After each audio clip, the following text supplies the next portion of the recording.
Ce matin, il régnait une certaine tension à l'Union patronale du Var.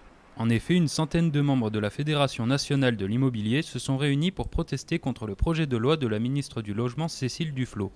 Un projet de loi qui était pourtant au départ soutenu par la Fédération.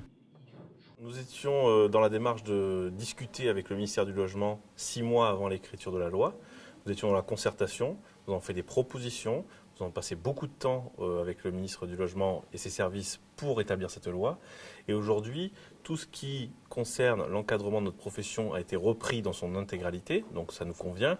Mais ce qui ne nous convient pas, c'est toute la partie qui concerne la partie entreprise de nos activités, où effectivement, on nous demande aujourd'hui d'assurer par exemple un service gratuit, parce que la loi va décider que les locataires ne paieraient plus leurs honoraires de location aux agents immobiliers. Ça, c'est pas possible. On ne peut pas demander à une entreprise aujourd'hui de travailler gratuitement. Un projet de loi en demi-teinte que beaucoup qualifient de trahison, mais qui ne concerne pas que les agents immobiliers et les bailleurs. En effet, les particuliers pourraient subir indirectement les effets de cette réforme. Du matraquage fiscal prévu pour les bailleurs.